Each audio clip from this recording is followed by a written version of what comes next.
आज इंडिया की noodle category में मैगी मार्केट लीडर है और इंडिया की पूरी नूडल कैटेगरी को मैगी नाम से ही जाना जाता है, जैसे पतंजलि की मैगी, लाल वाली मैगी और पीली वाली मैगी। और मैगी का मार्केट शेयर इंडिया के नूडल इंडस्ट्री में 59% का है। पर जो ब्रांड सेकंड नंबर पर आता है वो बहुत ज्यादा इंटरेस्टिंग है, जो कि है यिप्पी नूडल्स। क्योंकि जहां मैगी हमारे देश में सालों से बिक रही है, वहीं यिप्पी नूडल्स सिर्फ 2010 में ही लॉन्च हुए थे। पर फिर भी उसने मैगी के मुंह से उसका मार्केट शेयर छीनकर 22% का मार्केट शेयर अचीव कर लिया है। और जहां यिप्पी से पहले भी बहुत सारी कंपनीज ने अपने नूडल्स को लॉन्च करके मैगी के साथ कम्पीट करने की कोशिश करी थी, पर वो सारे फेल हो गए। वहीं यिप्पी नूडल ने अपनी स्मार्ट बिजनेस और मार्केटिंग स्ट्रेटेजीज का यूज करके मैगी के मुंह से 22% का मार्केट शेयर छीन लिया। तो आज की इस वीडियो में मैं आपको बताऊंगा कि कैसे यिप्पी नूडल की स्मार्ट बिजनेस स्ट्रेटेजीज की वजह से उसने मैगी से 22% का मार्केट शेयर ले लिया और नूडल इंडस्ट्री में एक ब्रांड बना। तो कहानी की शुरुआत होती है साल 2010 में, क्योंकि साल 2010 में आईटीसी ने यिप्पी नूडल्स को लॉन्च किया था। इससे पहले पूरा का पूरा मार्केट मैगी अकेले ही डोमिनेट करता था। साल 2010 से पहले भी काफी कंपनीज ने मार्केट में नूडल्स लॉन्च करके मैगी को कंपटीशन देने की कोशिश करी थी, पर उनमें से कोई भी सक्सेसफुल नहीं हो पाया।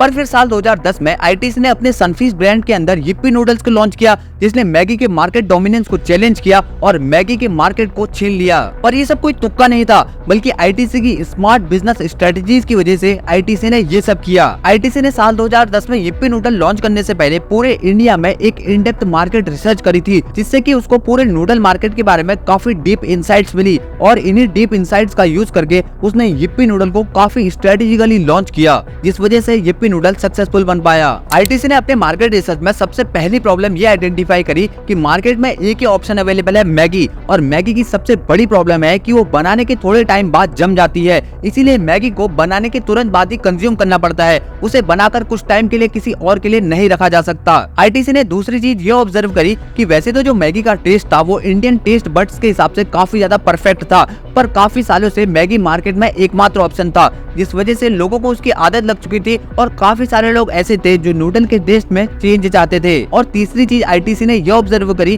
कि जो मैगी का जो शेप होता है वो चौकोर होता है, जिस वजह से उसको राउंड पैन में बनाने में दिक्कत आती है और लोग उसको तोड़कर बनाते हैं, जिस वजह से उसका लंबा खाने का जो एक्सपीरियंस है वो खराब हो जाता है। स्पेशली बच्चों को मैगी लंबी लंबी खानी पसंद होती है। तो इन्हीं तीन इंसाइट्स का यूज करके आईटीसी ने अपने प्रोडक्ट का डेवलपमेंट किया। सबसे पहले आईटीसी ने रिसर्च करके अपने नूडल को ना जमने वाला बनाया, ताकि वो मैगी के सबसे बड़े पेन पॉइंट को सॉल्व कर सके और इसका अच्छे से फायदा उठा सके। इसके अलावा आईटीसी ने शुरुआत में ही 2 मसाले लॉन्च किए, ताकि कस्टमर्स को मार्केट में ऑप्शन मिले और ज्यादा से ज्यादा लोगों तक आईटीसी की रीच बढ़ सके। और तीसरी चीज आईटीसी ने करी कि उन्होंने अपने नूडल्स को राउंड शेप का बनाया, ताकि उनको पैकेट खोलकर सीधे पैन में डाल दे और उनका जो लंबा खाने का एक्सपीरियंस है वो खराब ना हो। अब आईटीसी के पास मार्केट में लॉन्च करने के लिए एक परफेक्ट प्रोडक्ट रेडी हो गया था, बस अब जरूरत थी इस प्रोडक्ट को मार्केट तक पहुंचाने की। और यहाँ भी आईटीसी ने काफी स्मार्ट बिजनेस स्ट्रेटेजी का यूज किया। आईटीसी ने नूडल को कंज्यूम करने वाले लोगों को 2 कैटेगरी में बांटा।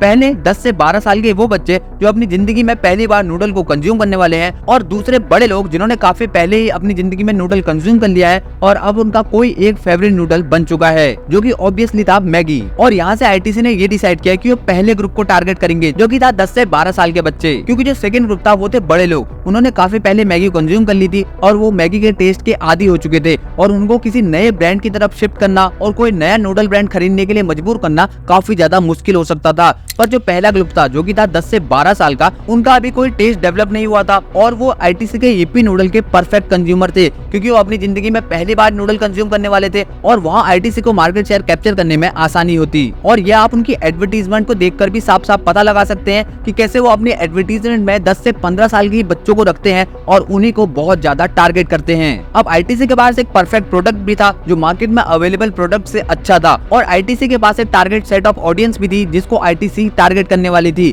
इसके बाद आईटीसी ने अपने सनफीस्ट ब्रांड के अंदर यिप्पी नूडल्स को लॉन्च किया। और क्योंकि सनफीस्ट ब्रांड मार्केट में काफी पहले से था और आईटीसी जैसी बड़ी कंपनी का था, तो सनफीस्ट ब्रांड की मार्केट में एक ब्रांड वैल्यू थी, जो ब्रांड वैल्यू सीधा सीधा यिप्पी नूडल को ट्रांसफर हो गई और लोगों का यिप्पी नूडल को ट्रस्ट करना आसान हो गया। आप यिप्पी नूडल्स के एडवर्टीजमेंट में भी ये चीज साफ साफ देख सकते हैं कि कैसे उन्होंने अपने मार्केट रिसर्च की इंसाइट्स को काफी अच्छे तरीके से पूरा यूज किया। उन्होंने अपने एड्स में मैगी की जमने वाली प्रॉब्लम को काफी ज्यादा दिखाया, जो कि मैगी की सबसे बड़ी प्रॉब्लम थी। और क्योंकि यिप्पी नूडल के पीछे आईटीसी कंपनी का हाथ था, तो उनके पास अच्छा खासा मार्केटिंग बजट भी था, तो उन्होंने मार्केटिंग पर भी दबाकर खर्च किया ताकि ज्यादा से ज्यादा लोगों तक उनकी रीच पहुंच सके और उनके ब्रांड की जो पोजीशनिंग है वो मार्केट में बन सके मैगी के अलावा एक और बड़े नूडल ब्रांड की। अब यिप्पी नूडल के पास वो सब कुछ था जो एक प्रोडक्ट को सक्सेसफुल बनाता है, पर जो नूडल है वो बिकते हैं नॉर्मल किराना स्टोर से, और किराना स्टोर के जो नेटवर्क है वो इंडिया में काफी ज्यादा कॉम्प्लेक्स है और किसी भी कंपनी को उस नेटवर्क को बनाने में सालों लग जाते हैं। पर यहाँ पे यिप्पी नूडल को आईटीसी कंपनी का काफी ज्यादा फायदा मिला, क्योंकि आईटीसी कंपनी ने इंडिया में सालों बिजनेस करके